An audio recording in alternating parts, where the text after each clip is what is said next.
Confieso que acabo de vivir la experiencia más surrealista y satisfactoria de mi vida profesional, y aún estoy procesando todas las emociones. Todavía tengo el corazón acelerado y una mezcla de risa incrédula y lágrimas en los ojos mientras escribo esto. Soy la ingeniera ñoña que se convirtió en la pesadilla de su propio jefe sin proponérselo, y nunca imaginé que terminaría literalmente dándole una lección a toda mi empresa. Esta es mi historia, mi pequeña venganza servida en plato frío. Contada aquí porque necesito sacarla de mi pecho y quizás inspirar a alguien más. Para empezar con el contexto, soy una mujer mexicana, ingeniera en sistemas, orgullosamente nerd desde que tengo memoria.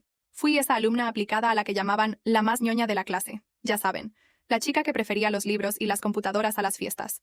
Mientras mis compañeros salían los viernes en la noche, yo me quedaba aprendiendo a programar o leyendo manuales de nuevas tecnologías. Siempre me apasionó la tecnología y me sentía cómoda en ese mundo lógico y estructurado. Sin embargo, admitiré algo con cierta vergüenza. Soy completamente ignorante en temas financieros. O al menos lo era hasta hace poco. Durante toda mi vida adulta, mi enfoque fue ser buena en mi trabajo, en seguir aprendiendo sobre programación, sistemas, seguridad informática y esas cosas de ñoños que me encantan. Pero jamás le presté atención a cómo manejar mi dinero o cómo hacer que éste trabajara para mí. Para mí, la fórmula siempre había sido sencilla. Estudiar, obtener un buen empleo, trabajar duro, ganar un salario y con eso vivir. Ni siquiera invertía. La palabra activo solo significaba para mí un componente de red funcionando, y un pasivo sonaba a algo inactivo en el sistema. Nada que ver con finanzas. Si me hablaban de ingresos pasivos, probablemente habría pensado en el ingreso de datos a un servidor pasivo o alguna tontería así. No tenía ni idea de nada relacionado con inversiones, acciones, bienes raíces o libertad financiera. Era, y en parte sigo siendo, una analfabeta financiera. Irónico, considerando que se supone que somos gente educada, ¿no? Pero así era. Muy hábil con lo técnico. Muy torpe con el dinero. Ahora bien, hace unos meses asistí a un congreso de tecnología en un hotel de la Ciudad de México. Era uno de esos eventos anuales donde los profesionales de sistemas vamos a actualizarnos, hacer networking y, si tenemos suerte, conseguir algunos recuerdos corporativos en los stands. Tazas, plumas, stickers, ya saben. Yo andaba sola porque mis colegas de la oficina no pudieron ir. Después de una mañana de conferencias sobre ciberseguridad y desarrollo ágil, en la tarde había varios talleres simultáneos. Tenía marcado en la agenda un taller sobre nuevas metodologías de inteligencia artificial, Salón 5B según el programa. El hotel era enorme, con salones para eventos por todos lados. Y pues allí me ven, caminando rápidamente por los pasillos, medio perdida buscando el Salón 5B. Llegué unos minutos tarde porque la plática anterior se alargó. Vi una puerta entreabierta, con gente adentro, y un número 5 en la plaquita junto a la puerta. Sin pensarlo demasiado, me colé sigilosamente y tomé asiento en la última fila. Noté que el ambiente se sentía raro. Para empezar, no reconocía a nadie. En los eventos de sistemas generalmente uno ubica al menos de vista a otras personas de la industria. Es un círculo relativamente pequeño. Aquí nada, puros desconocidos. Además, en lugar de ver laptops abiertas y gente tuiteando las frases del expositor, como suele pasar en eventos tech, esta audiencia tenía cuadernos y bolígrafos, y escuchaban muy atentamente a un hombre trajeado, al frente que definitivamente no se parecía a los típicos ponentes de tecnología. Pensé que quizá era un taller con público más heterogéneo y que ya adentro reconocería el tema.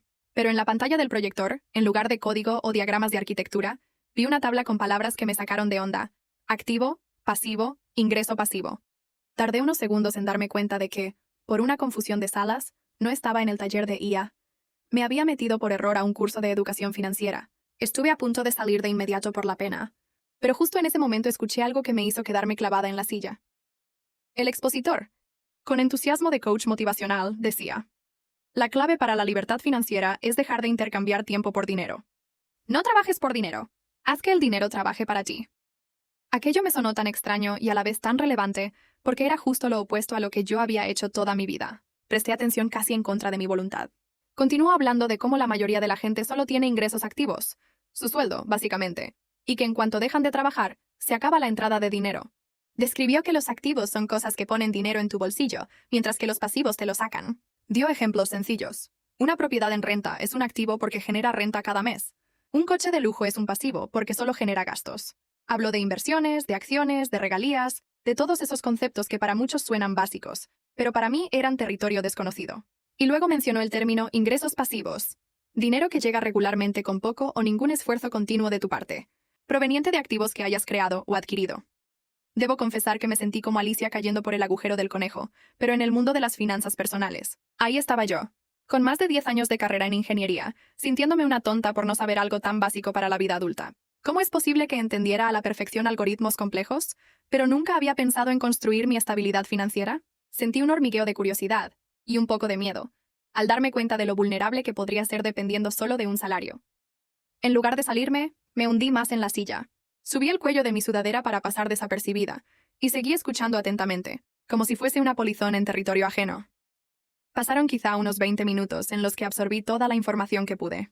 Tomé notas mentales e incluso algunas en el cuadernito que nos dieron en la entrada del Congreso. Esos cuadernos corporativos que regalan, que por suerte traía en la mano al entrar. Aprendí términos que jamás había escuchado en mi entorno de sistemas.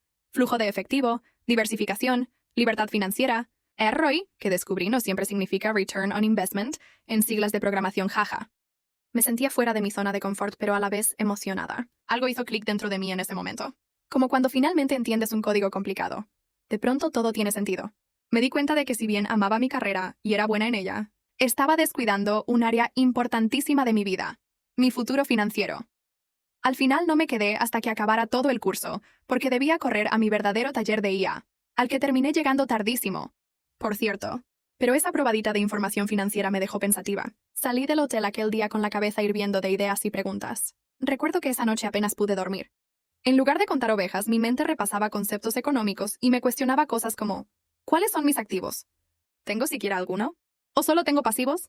¿Cómo demonios podría generar ingresos pasivos alguien como yo, que no sabe nada de negocios ni inversiones? Los días siguientes seguí con mi rutina normal en la oficina, pero con esas preguntas dando vueltas en mi cabeza. Me di cuenta de que, aparte de mi modesto ahorrillo en el banco, producto de años de guardar un poco de cada quincena por precaución, no tenía nada más. Todo mi dinero y mi seguridad provenían de mi trabajo diario en esa empresa. Si mañana perdía mi empleo, pensé yo ingenuamente, estaría en graves aprietos porque no tenía otras fuentes de ingreso. Esa sola idea me dio escalofríos. Así que me prometí a mí misma que empezaría a educarme sobre finanzas poco a poco. Tal vez leer algún libro para principiantes, o preguntarle a amigos de confianza que supieran del tema. Pero no imaginé que la vida misma me pondría a prueba muy pronto y de la manera más brusca. Resulta que en mi trabajo hubo cambios importantes. Yo llevaba más de 10 años trabajando en la misma compañía. Es una empresa mediana dedicada a servicios logísticos. No daré el nombre real por razones obvias. Digamos que se llama TransLogic SA para los fines de esta historia. Empecé allí poco después de graduarme de la universidad. Con el tiempo, fui creciendo de desarrolladora junior a senior, y eventualmente lideraba un pequeño equipo.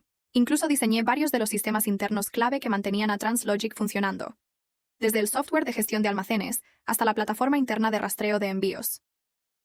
Mi antiguo jefe directo, llamémosle Carlos, era el gerente de TI, una persona muy capaz y, sobre todo, alguien que confiaba en mí. Con él tuve una relación de mentoría muy buena. Me dejaba mucha libertad para crear e innovar. Gracias a eso, pude desarrollar un sistema integral que conectaba todas las áreas de la empresa en una sola plataforma. Ese proyecto fue casi mi bebé. Pasé años perfeccionándolo, muchas noches sin dormir, desvelos solucionando bugs, añadiendo funcionalidades que los usuarios internos pedían. Para mí, más que un trabajo, era un logro personal. Y modestia aparte, ese sistema hizo que la operación de la empresa fuera mucho más eficiente. Todos lo usaban, desde almacén hasta finanzas. Bueno, pues un buen día nos informan que el director general de la empresa, el más alto jefe, por encima de todos, incluso de mi jefe Carlos, iba a cambiar. El director general anterior, con el que casi no tenía trato directo, se jubilaba y la junta directiva había contratado a alguien nuevo para ocupar su lugar. Desde que escuché la noticia sentí un pequeño nudo en el estómago, esa ansiedad de lo desconocido. Aunque yo no tratara día a día con el director general, un cambio así suele traer reestructuraciones. Mi jefe Carlos estaba tranquilo, me dijo: no te preocupes, los cambios de dirección pasan y nosotros a lo nuestro. Seguir haciendo bien el trabajo. Con eso me calmé y seguí a lo mío. Al menos por un tiempo. El nuevo director general entró unas semanas después. Lo llamaré Ramírez, porque tiene un apellido común, aunque no es el real. Desde su primer día, Ramírez vino con aires de grandeza, con ese típico estilo de: yo vengo a salvar esta empresa que ustedes no han sabido llevar al siguiente nivel. Era más joven de lo que imaginé para un puesto así, tal vez a sus mediados 30, lo cual significaba que era apenas un poco mayor que yo. Traía trajes caros, un reloj brillante y una actitud de sabelotodo que se percibía a kilómetros. Al principio quise darle el beneficio de la duda. Los primeros correos que envió a toda la compañía tenían un tono motivador pero al mismo tiempo ligeramente condescendiente. Frases como: vamos a reinventarnos, no nos debe temblar la mano en remover lo que no funcione, y los que no se adapten ya saben dónde está la puerta. Esa en particular me hizo ruido. Me pareció agresiva. En las primeras semanas, Ramírez organizó reuniones con cada departamento. Cuando le tocó reunirse con el área de TI, ahí estuve junto a mi jefe Carlos y mis compañeros cercanos. Recuerdo entrar a la sala de juntas, todos un poco nerviosos intentando causar buena impresión. Ramírez llegó 10 minutos tarde sin disculparse. Se sentó a la cabecera de la mesa e inmediatamente, antes de que pudiéramos presentarnos uno por uno, empezó a lanzar preguntas directas, casi como disparos. ¿Cuánto gastamos al año en infraestructura de TI? ¿Por qué necesitamos un equipo interno tan grande si podríamos subcontratar? ¿Qué proyectos entregables tienen para aumentar las utilidades? La atmósfera se puso tensa. Carlos, mi jefe, intentó explicarle de la manera más diplomática posible que el área de TI no solo es un gasto, sino un habilitador para toda la operación. Habló de nuestros sistemas internos, incluyendo el que yo desarrollé, como herramientas esenciales que permitían a la empresa funcionar de forma eficiente. Mientras Carlos hablaba, vi a Ramírez fruncir el ceño apenas disimulado. Parecía tener una idea muy distinta. Insinuó que éramos demasiado costosos y que tal vez convendría reducir personal o contratar servicios externos. En esa reunión, por primera vez en mucho tiempo, me sentí completamente invisible. Ni siquiera alcancé a presentarme o hablar de lo que hacía.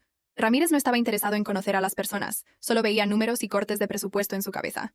Salimos de ahí con un mal sabor de boca. Mis compañeros estaban preocupados. Por mi parte, me quedé inquieta, pero pensé que tal vez era solo la llegada de un nuevo jefe, queriendo demostrar mano firme al inicio, como esos profesores estrictos el primer día de clases. Lamentablemente, no fue solo eso. Poco tiempo después de aquella reunión, anunciaron una reestructuración en varios departamentos, incluyendo el nuestro. Y para mi sorpresa, y la de muchos, mi jefe Carlos fue despedido. Oficialmente dijeron que decidió emprender nuevos retos o alguna frase corporativa maquillada, pero todos sabíamos que lo habían empujado a irse. Me dolió y me asustó. Carlos era no solo mi jefe, sino mi mentor y protector en la empresa. Él apreciaba mi trabajo y siempre me respaldó frente a la directiva. Con él fuera, sentí que me quedaba sin aliado en las alturas. Nos quedamos varios de mi equipo huérfanos de liderazgo, respondiendo interinamente a un gerente de otro departamento ajeno a TI, mientras decidían si contratarían a alguien más o reorganizaban todo. Pero el mismísimo Ramírez decidió asumir control directo de algunas áreas, entre ellas TI, mientras decidía qué hacer con nosotros. En la práctica, eso significaba que ahora yo le reportaba a Ramírez. La idea me ponía los pelos de punta, pero traté de mantener la calma y enfocarme en mi trabajo como siempre. Aquí es donde verdaderamente comenzaron mis problemas. Al principio intenté acercarme a Ramírez para presentarme formalmente, explicarle mi rol y los proyectos que llevaba. Pedí una cita en su agenda a través de su asistente, y milagrosamente me la dio, aunque solo por 15 minutos. Recuerdo entrar a su oficina con unos nervios terribles, pero decidida a caerle bien, o al menos mostrarle que yo podía ser valiosa para sus planes. Llevaba un reporte impreso de los sistemas que administraba, estadísticas de uso, logros y pendientes. Todo muy resumido para no aburrirlo. Él estaba al teléfono cuando entré. Discutiendo algo sobre acciones o ventas, no lo sé. Me hizo un gesto con la mano de que esperara de pie. Estuve ahí parada tal vez 5 minutos mientras terminaba su llamada, sintiéndome bastante tonta. Cuando colgó, ni siquiera me invitó a sentarme. Solo dijo, «A ver, ingeniera, ¿qué me traes?», con un tono entre impaciente y desdeñoso. Traté de sonreír y le extendí los papeles diciendo, «Quería presentarle un resumen del sistema integral que desarrollé para la compañía y los beneficios que ha traído, además de algunas ideas para mejorar aún más». No terminó de dejarme hablar. Tomó las hojas, les dio una ojeada rápida sin realmente leer nada y las dejó a un lado de su escritorio, como quien pone un portavasos. Luego, con una media sonrisa que me pareció casi sarcástica, dijo algo que nunca voy a olvidar. «Mira. Perdón, ¿tu nombre era?» Ni siquiera recordaba mi nombre, pese a que se lo habíamos dicho en la reunión, y además yo llevaba 10 años ahí. «Ah, sí, mira, Ximena. No me llamo Ximena, pero usaré ese nombre. Entiendo que estés muy orgullosa de tu trabajo, pero debes entender algo. Nada en esta empresa es insustituible. Los sistemas, las personas, todo se puede reemplazar. Lo que a mí me importa son resultados en la utilidad de la compañía. Si tu sistema es tan bueno como dices, deberá reflejarse en ahorros o ganancias tangibles. Si no, no me interesa. Para todo lo demás, ya contrataremos a quien podamos o compremos algún software ya hecho. No necesitamos estar inventando el hilo negro». Recibí esas palabras con una mezcla de shock e indignación disfrazada tras mi cara de «Ok, entiendo».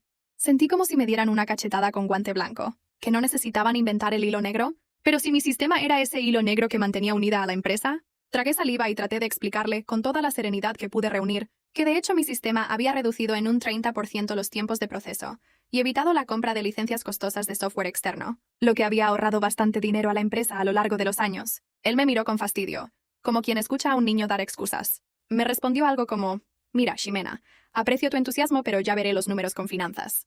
Gracias, puedes retirarte». Salí de su oficina con las orejas calientes y el corazón encogido. Esa fue la primera de muchas interacciones desagradables con Ramírez. A partir de entonces, sentí que me tenía en la mira, pero no de la forma positiva. Cada semana había algo. Si mi equipo necesitaba aprobación para comprar nuevos servidores o servicios en la nube, él lo negaba argumentando que era muy caro, o seguro podemos arreglárnoslas con lo que hay.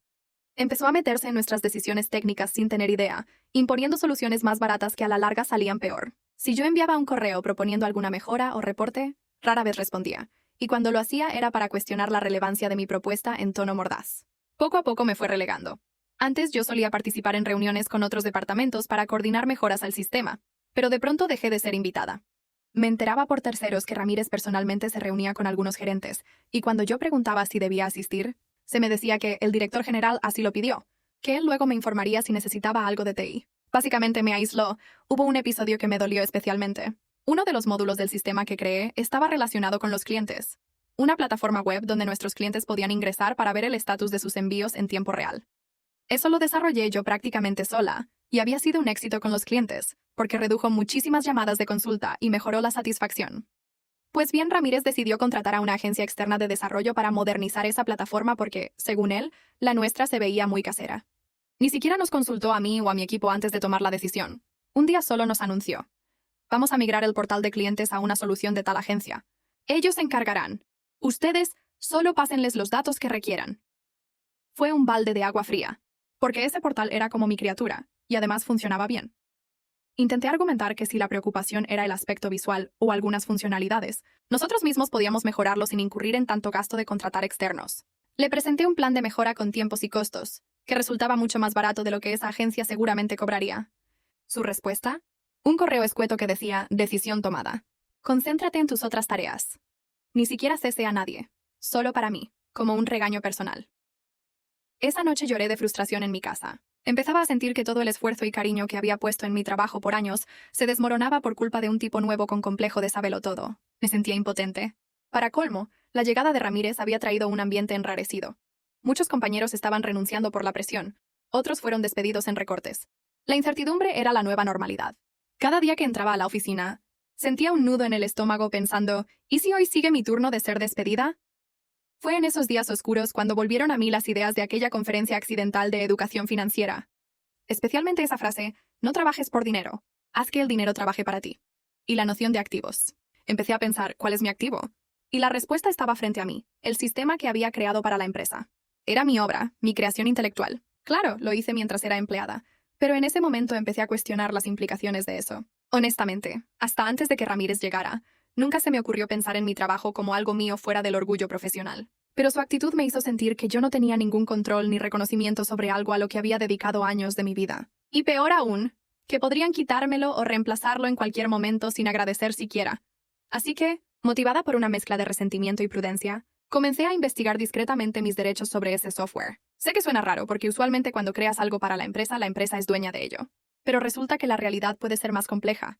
Depende de contratos, de si hay registros de propiedad intelectual, patentes, etc. Le escribí sin dar muchos detalles específicos a un amigo de la universidad que es abogado especializado en propiedad intelectual. ¿Quién lo diría? El típico compañero que uno nunca imaginó necesitar resultó ser mi salvavidas.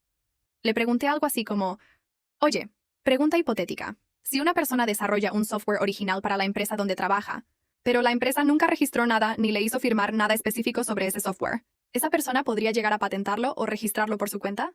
Él tardó en responderme unos días. Y yo ya me estaba arrepintiendo de haber preguntado, con miedo de estar haciendo algo éticamente cuestionable. Pero su respuesta fue alentadora. Me dijo que, aunque en muchos casos la propiedad pertenece al empleador, si en mi contrato no había una cláusula de propiedad intelectual, muchas empresas las tienen. Pero en mi empresa mediana tal vez no lo habían previsto. Cabía la posibilidad de que como desarrolladora original, yo tuviera derechos sobre la obra, especialmente si el software era algo único y no simplemente una derivación de herramientas que la empresa ya tuviera. Revisé mi contrato con lupa. Era el contrato original de hace 10 años, y efectivamente, para mi sorpresa, no había ni una sola mención de propiedad intelectual o cesión de derechos sobre desarrollos tecnológicos. Supongo que cuando me contrataron ni siquiera imaginaron que haríamos desarrollos propios tan importantes. Pensaban que usaríamos herramientas comerciales, así que no se preocuparon por ese detalle en el contrato. Mi corazón empezó a acelerarse cuando confirmé esto. Sentí ese cosquilleo de travesura peligrosa, pero emocionante. Aún así, quería estar segura. Con la información de mi amigo, decidí dar un paso más formal. Iniciar el proceso para patentar mi sistema a mi nombre. No fue algo de un día para otro. Tuve que documentar que efectivamente yo era la autora del software, describir su funcionamiento, etc. Lo bueno es que como tenía tantos años trabajándolo, tenía un montón de pruebas, líneas de código originales con mi nombre, correos donde yo enviaba actualizaciones, incluso presentaciones internas donde figuraba yo como líder del proyecto. Todo eso me ayudó. Contraté confidencialmente a un despacho legal pequeño, recomendado por mi amigo, con descuento de amigos y familia, para que me asistieran en la solicitud de patente o registro de derecho de autor de software, lo que procediera. Obviamente, todo lo pagué de mi bolsa y lo hice fuera del horario laboral, en silencio total. Usé un poco de mis ahorros para esto, considerándolo una inversión a seguro de vida. Al mismo tiempo, empecé a preparar algo más. Transformé ese proyecto personal en la base de una idea de negocio. Básicamente, constituí una pequeña empresa a mi nombre cuyo único activo inicialmente sería ese software. Le puse un nombre medio genérico para no levantar sospechas. Algo como Sistemas Integrados de Logística Aplicada, SILA, pero que en papel era una entidad legal separada. El proceso de registro tardó varias semanas. Afortunadamente, en México el registro de software no es tan complicado como una patente industrial, que puede tardar años. Pude registrar los derechos de autor de mi código a mi favor. El día que tuve los papeles en la mano, sentí que recuperaba el control de mi vida profesional. Ahí estaba. Un título que decía que yo, o más bien mi recién creada empresita, era la dueña legal del Sistema X. No diré el nombre real, pero imaginemos que se llama Logístico. Tenía oficialmente la sartén por el mango, aunque nadie más lo sabía. Con ese registro en mano, preparé la siguiente fase: elaborar un esquema de licenciamiento. Básicamente, convertí mi sistema en un producto que mi nueva empresa, SILA, podía licenciar a terceros. Y por supuesto, el primer tercero sería, ironías de la vida, mi empleador actual TransLogic. Hice todo de forma legal, con asesoría. Redacté un contrato de licencia estándar donde SILA otorgaba a TransLogic el derecho de uso del software logístico, por un periodo determinado, a cambio de cierta cuota. Claramente, nunca se lo presenté a TransLogic en ese momento. Seguía todo en mi cajón secreto. Pero lo tenía listo. Incluí una cláusula de que la licencia inicial gratuita expiraría en determinada fecha, después de la cual necesitarían pagar para renovar.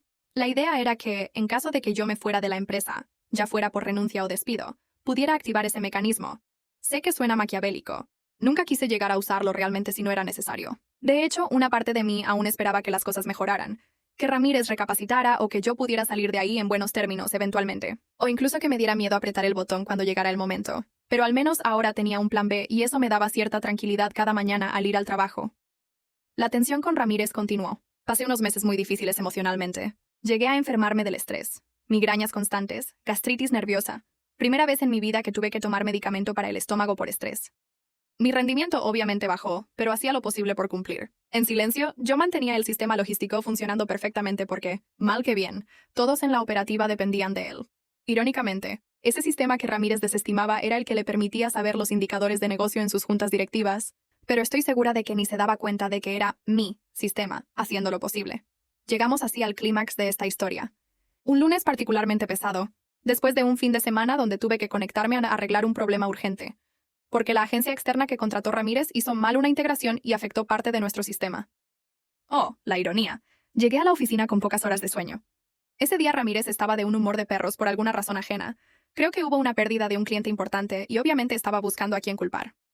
Yo trabajaba en lo mío cuando me mandó llamar a su oficina a través de su secretaria. Sentí un vuelco en el estómago. Pasé por el pasillo y vi al director de RH, Recursos Humanos, parado cerca de la puerta con unos papeles. Ahí supe que algo andaba mal. Efectivamente, en cuanto entré vi también al jefe de RH sentado ahí. Mi corazón latía con fuerza. Ramírez ni siquiera me pidió que me sentara esta vez. Con una frialdad impresionante y sin muchos rodeos, me dijeron que la empresa prescindiría de mis servicios. Así, tal cual. Sin explicación clara, sin previo aviso, sin siquiera un «gracias por estos 10 años». Creo que ni escuché la mitad de las cosas genéricas que decían porque en mi cabeza solo resonaba un zumbido y la voz interior gritando «¡Me están corriendo! ¡Me están corriendo!». Atiné a preguntar con la voz quebrada cuál era la razón, que si había hecho algo mal. Ramírez, sin siquiera mirarme a los ojos, respondió algo así como «cambios organizacionales. Ya te lo habíamos dicho, la empresa se está reinventando y necesitamos gente con un perfil diferente para esta nueva etapa». Una frase tan ensayada que casi pude verla escrita en un manual de cómo despedir sin dar motivos para evitar demandas. Recursos Humanos me pasó un documento de liquidación. Afortunadamente al menos estaban cumpliendo con la ley en eso. Me ofrecían la indemnización de ley por despido injustificado. Yo estaba tan aturdida y enfadada que apenas pude articular que lo consideraba injusto, que después de todo lo que había aportado, merecía al menos una explicación decente. Ramírez soltó algo venenoso como, «Tu aporte ya no es relevante para donde nos dirigimos. Gracias por tu trabajo. Te deseamos éxito». Quise decir muchas cosas en ese instante. Recordarle que gracias a mi sistema la empresa existía tal como era, que él era un idiota ingrato, que a la larga vería la metida de pata que estaba cometiendo. Pero me contuve. Solo asentí luchando por no llorar frente a ellos. Firmé los papeles de liquidación con mano temblorosa, y así, de simple y cruel, me vi saliendo de la oficina cargando una caja con algunas cosas personales, mientras algunos compañeros observaban con Miradas de sorpresa y pena. Recuerdo que mientras caminaba por el pasillo escoltada por una persona de RH, como si fuera una delincuente a la que no se le puede dejar sola ni un segundo tras ser despedida. Vi a un par de colegas de otras áreas que se me quedaron viendo con ojos tristes. Uno de ellos intentó sonreírme en señal de apoyo. La otra me dio un abrazo rápido susurrándome, «Lo siento mucho, no es justo». Y también alcancé a ver a unos cuantos que habían sido aliados de Ramírez, porque sí, lamentablemente siempre hay quienes se alinean con el poder en turno. Y puedo jurar que vi una expresión de satisfacción en sus caras, como de una menos. Ese recuerdo me llenó de rabia y dolor, pero seguí caminando con la cabeza lo más en alto que pude, tratando de mantener la dignidad en lo posible.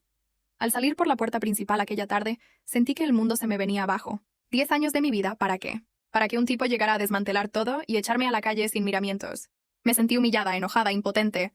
Pero curiosamente también había dentro de mí una chispa distinta. Una furia fría y clara, pero no desesperada. Porque a diferencia de la mayoría de la gente que es despedida de improviso, yo tenía un as bajo la manga. Mientras manejaba de regreso a casa ese día, con las lágrimas ya corriéndome por las mejillas de pura rabia acumulada, empecé a sonreír siniestramente al recordar. Ellos no lo saben, pero el sistema es mío. Y estaba a punto de enterarse. No voy a mentir, esa semana tras el despido fue una montaña rusa emocional. Un día despertaba llorando sintiéndome fracasada, preocupada por mi futuro, pensando, ¿y si mi plan no funciona? ¿Y si me demandan? ¿Y si arruiné mi carrera para siempre? Otro día me levantaba optimista, incluso emocionada por lo que estaba por venir. Reuní fuerzas y me recordé a mí misma que yo tenía valor, que mi conocimiento y mis creaciones valían. Recordé todas esas noches sin dormir construyendo logístico, y cómo lo hice por amor al arte. Sí, pero también con la ingenua creencia de que la empresa me valoraría siempre. Ya no más ingenuidad. Ahora era tiempo de pensar como persona de negocios, como alguien que se convierte en dueña de su propio destino. La licencia de uso que había otorgado gratuitamente a Translogic, sin que ellos lo supieran, claro, estaba programada para expirar el siguiente martes después de mi despido. Porque el martes. Fue un poco arbitrario pero estratégico. Me despidieron el lunes. Yo había previsto que una fecha muy cercana aseguraría que sintieran el golpe rápido, pero dando tiempo a que notaran que yo ya no estaba para salvarles el pellejo. Además, muchas actualizaciones críticas las hacíamos en martes por algún motivo operacional, así que pensé que sería el momento en que más dependieran del sistema funcionando plenamente. Pasé ese fin de semana reconfigurando algunas cosas desde mi casa. Tenía aún acceso remoto a algunas herramientas, que, ojo, era mi responsabilidad legítima. No estaba hackeando nada. Simplemente tenía credenciales administrativas que nadie había revocado todavía, supongo que por descuido en recursos humanos o TI, dado que me fui abruptamente. No hice nada malicioso, no piensen que planteé un virus ni nada así. Simplemente verifiqué que el módulo de licenciamiento que había integrado meses atrás estuviera listo para hacer su magia. Ese módulo, básicamente, haría que, al expirar la fecha, los usuarios vieran un mensaje al intentar acceder indicando que la licencia había expirado y debían contactar al proveedor para renovarla. Ese proveedor ahora era mi nueva compañía Sila, cuyos datos de contacto aparecerían en la pantalla. Elegante y sin ensuciarme las manos directamente en ese momento. También aseguré que hubiera un respaldo completo del sistema en mis servidores personales. No fuera a ser que luego los de mi ex empresa quisieran jugar sucio ellos. Llegó el lunes siguiente. Un lunes en el que por primera vez en mucho tiempo no tenía que ir a la oficina. Fue agridulce. Me sentía todavía herida, pero traté de relajarme sabiendo lo que venía. Me fui a desayunar unos chilaquiles con café, tratando de despejar la mente y prepararme para cualquier eventualidad. Mantuve mi teléfono cerca todo el día, esperando noticias. Pero ese lunes todo siguió aparentemente normal. Supongo que en la empresa aún no resentían mi ausencia porque los sistemas seguían funcionando y quizá algunos pensaban que yo estaba de vacaciones o algo. Quién sabe si Ramírez informó de inmediato a todos que me había ido. Y entonces llegó el martes D, por día D o dramático como prefieran. El sistema tenía programado expirar exactamente a las 10:00 am. En punto de esa hora, todos los módulos críticos de logístico se bloquearían de forma segura. No es que dejaran de funcionar abruptamente causando pérdida de datos ni nada catastrófico, simplemente aparecería una pantalla de bloqueo impidiendo el acceso, con el mensaje de la licencia expirada. A las 10:05 am, mi teléfono empezó a explotar en notificaciones. Primero, mensajes de mi excompañera del equipo de TI. Oye, ¿sabes algo de que el sistema pide una licencia? Aquí todo el mundo está vuelto loco, no podemos entrar a nada. Vi ese mensaje aparecer y, lo admito, mi corazón dio un brinco tanto de adrenalina como de satisfacción. Respiré hondo para calmarme y decidí no contestar de inmediato. Luego llamadas, sonó mi teléfono y vi el número de la oficina. Reconocí el conmutador. No contesté la primera ni la segunda. Estaba esperando la llamada adecuada. Y llegó. Era el número de la asistente de dirección, la secretaria de Ramírez. Esa sí contesté, poniendo mi mejor voz de cordialidad profesional. Bueno, dije, como si no supiera de qué se podía tratar. Del otro lado escuché la voz apresurada de la asistente, a quien conocía bien. Hola. Jimena, buenos días. Disculpa la molestia, habla Laura, la asistente del director general. El licenciado Ramírez te envía saludos y pregunta. La pobre sonaba nerviosa, no sabía ni cómo plantearlo. No. Pregunta que si podrías venir hoy a la oficina, lo antes posible. Tenemos un asunto urgente con el sistema que manejabas. Creo que salió un mensaje raro de licencia o algo así y... Bueno, nos sería de gran ayuda si pudieras venir a revisar. Debo haber sonreído como villana de película en ese momento. Pero controlé mi voz para sonar sorprendida, quizás un poco confundida. Oh, entiendo. Sí, noté algunos mensajes. Pues Laura, con gusto les ayudaría, pero como sabes ya no trabajo ahí desde la semana pasada. Dejé caer esa frase con falsa inocencia. Ella se apresuró a responder que sí. Estaba al tanto y lamentaba mucho cómo se dieron las cosas. Bla bla. Pero que el director le había pedido expresamente que me llamara para ver si podía asistir como asesora externa por ese día mientras resolvían el problema. Incluso mencionó algo de que por supuesto me pagarían mis honorarios por el día. Casi solté una carcajada. Ahora resulta que me necesitaban. Y estaban dispuestos a pagarme por un día lo que no quisieron pagarme como empleada fiel por años. No quise alargar la agonía de Laura porque al final ella siempre fue amable conmigo. Le dije en tono neutral. Está bien, déjame ver mi agenda. ¿Agenda de desempleada? Tenía toda la disponibilidad del mundo, pero me hice la interesante. Creo que sí podría pasar en un par de horas. Ella, aliviada, respondió que genial, que a la 1 de la tarde entonces, y que avisaría a la junta directiva y al director. Colgué, y literalmente grité de la emoción apenas apreté el botón. Era una mezcla de triunfo, de adrenalina pura recorriendo mis venas. Corrí al espejo, me veía las mejillas ruborizadas de la excitación del momento. Tomé aire, me calmé, y empecé a planear mi gran entrada. Decidí vestirme con algo de lo más elegante que tuviera a mano. No porque necesitara impresionar con ropa. Digo, soy ingeniera, estoy más cómoda en jeans y playera geek. Pero sentí que la ocasión ameritaba un power outfit. Encontré un traje sastre color azul marino que usaba en eventos formales, con decirles que tenía telarañas de lo poco que lo uso. Planché una blusa blanca y me até el cabello en una cola de caballo alta. Quería verme profesional, segura, casi como si fuera yo la directora general ahora. Era un poco teatral, sí, pero estaba disfrutando cada segundo de esta mini venganza. Llegué a la empresa a la 1 p.m. en punto, cargando mi laptop personal y una carpeta con copias del contrato de licencia. Mis condiciones, básicamente. El guardia de seguridad de la entrada me reconoció y me saludó medio confundido, porque supongo que supo que me despidieron, pero ya le habían de haber avisado que volvería como visitante. Me dio un gafete de visitante.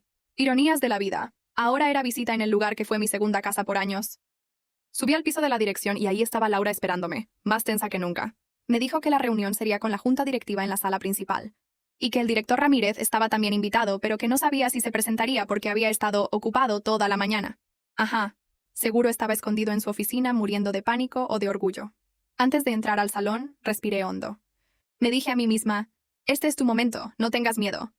Sentí como si esa nerd insegura que fui se quedara fuera y entrara en mí una mujer segura y dueña de sí misma. Abrí la puerta con determinación. Ahí estaban alrededor de la gran mesa ovalada unos 7 u 8 miembros de la junta directiva, entre ellos el presidente de la junta, a quien había visto solo un par de veces en eventos grandes. También estaba el director financiero y el de operaciones. Todos con caras serias, de preocupación mezclada con alivio al verme entrar. Algunos me saludaron con un asentimiento. Pude notar que ninguno sabía realmente cómo dirigirse a mí. Después de todo, yo era la empleada despedida, convertida en salvavidas de emergencia. Me invitaron a sentarme. Yo, aún con mi porte digno, tomé asiento y coloqué mi laptop y mi carpeta sobre la mesa. Comenzaron agradeciéndome por venir tan pronto y pidieron una disculpa, por llamarme de improviso de esa manera. El presidente de la junta fue quien habló principalmente. Me dijo algo así como, sabemos que ya no formas parte de la empresa y lamentamos mucho cómo sucedió tu salida. Miró de reojo a los demás como incómodo. Pero nos encontramos ante una situación crítica con el sistema que desarrollaste. Tenemos entendido que fuiste la principal arquitecta de esa plataforma y que sin ti no hemos logrado resolverlo.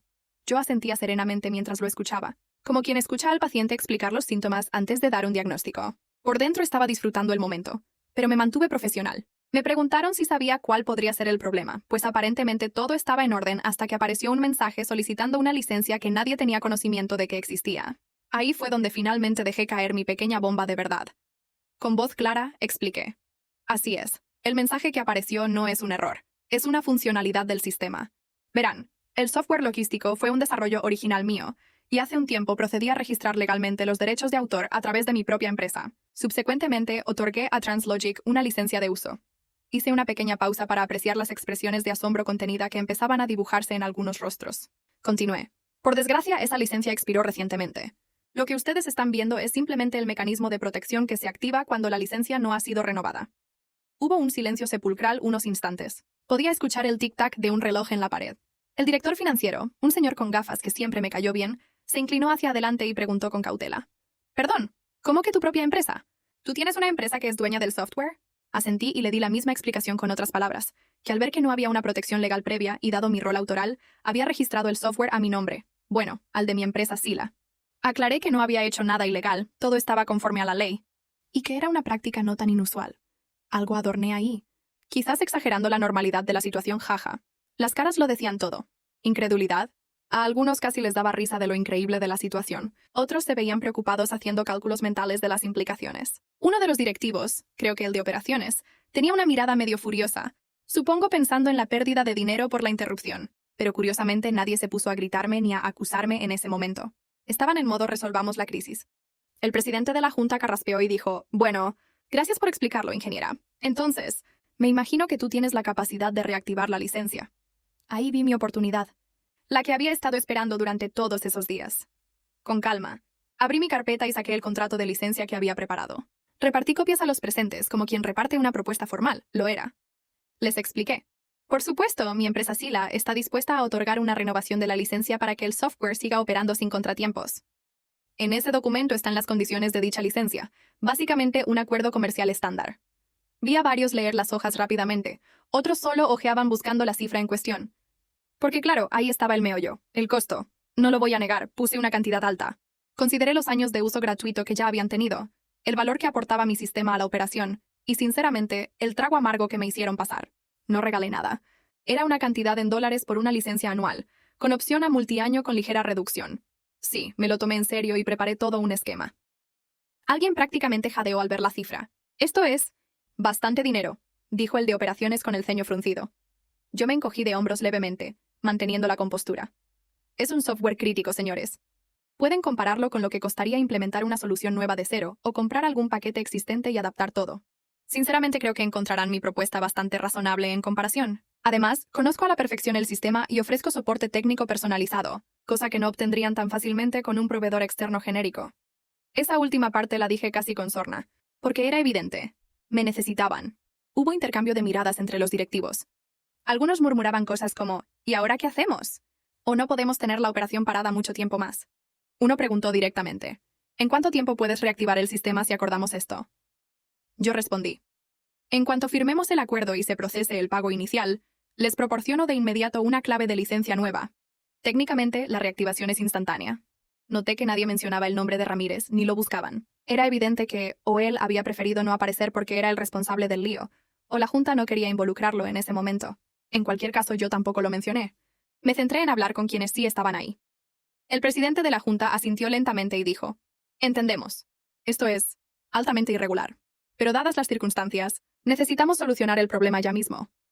Luego, adoptando un tono más formal pero amable, me dijo, ¿te importaría esperar unos minutos afuera mientras deliberamos entre nosotros? Claro que no me importaba. De hecho, necesitaba tomar un poco de aire. Asentí, recogí mi laptop, dejé la carpeta con ellos a propósito, y salí diciendo, con permiso, tómense el tiempo que necesiten. Una vez fuera, Laura me ofreció un vaso de agua. Me lo tomé de un trago.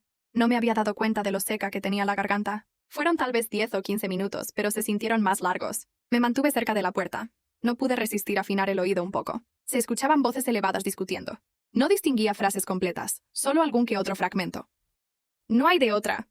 ¿Cómo dejamos que pasara esto? Vi una locura, pero... Y en eso sí escuché claramente a alguien, que me pareció la voz de operaciones, diciendo el apellido de Ramírez con desprecio. Ramírez nos metió en esto. Es insostenible. Después de eso oí un golpe fuerte, como de alguien dando un manotazo en la mesa, y luego un grito.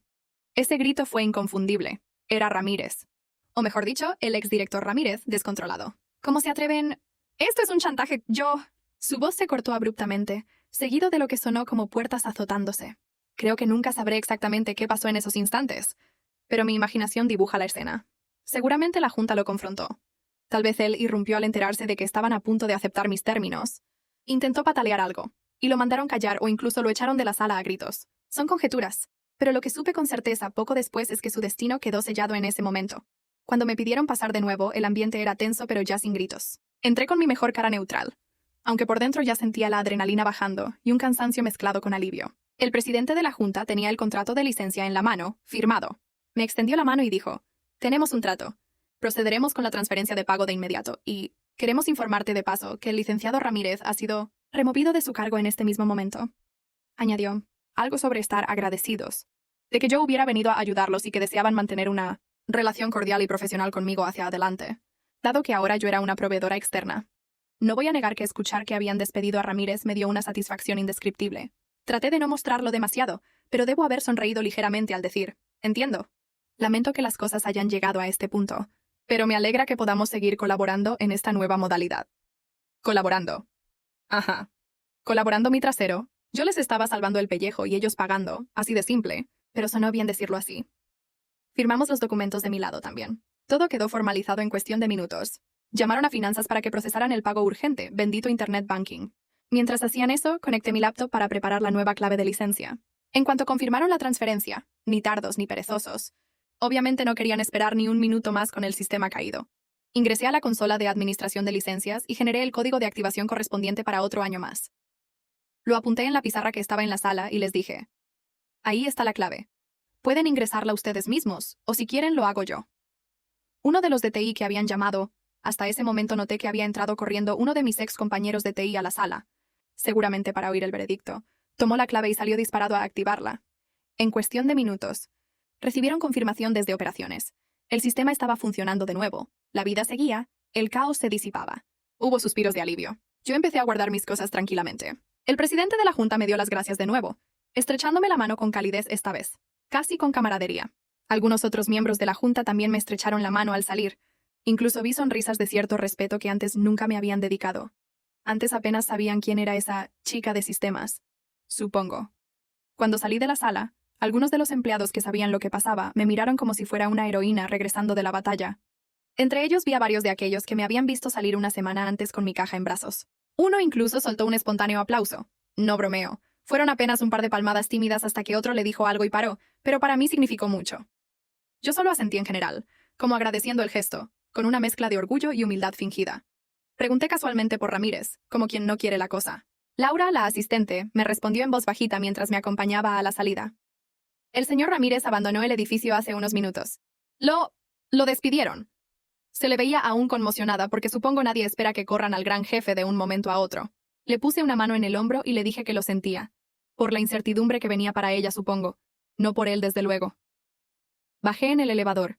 Pasé por recepción para devolver mi gafete de visitante.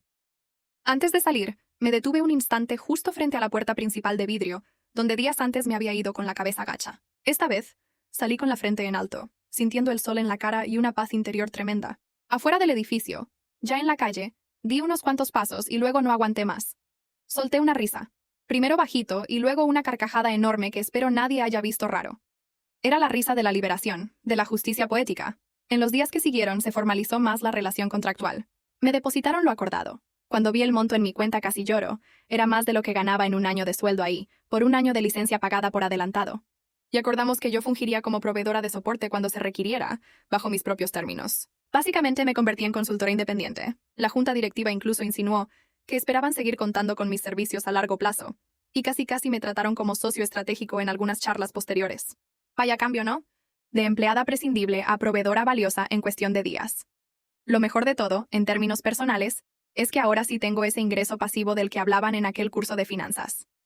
Porque más allá de ese primer pago, mientras la empresa siga usando mi software, tendrán que pagar por la licencia cada año o cada periodo que hayamos establecido. Y aunque eventualmente decidieran migrar a otra solución, lo cual no es tan sencillo, pues tendrían que invertir tiempo y dinero en desarrollar o adaptar otro sistema a su medida. Ese tiempo yo ya habré ganado algo y tendré probablemente otros clientes. Sí, porque esto me abrió los ojos. Me di cuenta de que mi caso no es único.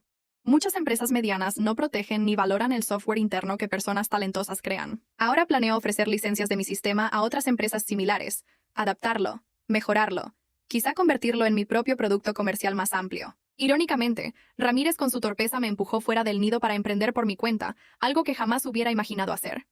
He aprendido muchísimo de todo esto. Primero, aprendí que por muy técnica y nerd que seas, el conocimiento financiero y legal básico es vital para sobrevivir en el mundo real corporativo. Que uno no debe subestimar el poder de conocer sus derechos y proteger su trabajo. Aprendí que un activo puede ser algo que ni siquiera imaginabas. En mi caso, mi conocimiento y mi creación. Descubrí que los ingresos pasivos no son un mito, pero que se construyen con trabajo inteligente. Mi software ahora es mi activo que me genera ingresos a mí, y no al revés. También aprendí que no hay mejor venganza que aquella que llega por añadidura cuando luchas por lo que es justo. No tuve que gritarle ni insultar a Ramírez. La vida sola lo puso en su lugar. Y yo solo tuve que hacer valer lo mío. Emocionalmente, pasé de sentirme la persona más insignificante a sentirme orgullosa y dueña de mi destino. Aún amo la tecnología, amo programar y crear soluciones. Ahora lo hago en mis propios términos. Ya no tengo miedo de que me despidan. Ya no dependo de la voluntad caprichosa de un jefe voluble. Irónicamente, ya no necesito trabajar por dinero, porque tengo un buen colchón y mientras el sistema siga licenciado, tendré flujo. Pero ¿saben qué? Sigo trabajando, quizás más que antes, pero con más gusto. Porque ahora trabajo para mí, desarrollo mis ideas, y si colaboro con empresas, es bajo mis condiciones. Nunca imaginé que un simple error de sala en aquel congreso me abriría los ojos de esta manera. A veces pienso que el destino, Dios, el universo o la Matrix, lo que cada quien crea, me puso ahí ese día para darme una lección que me preparara para lo que venía.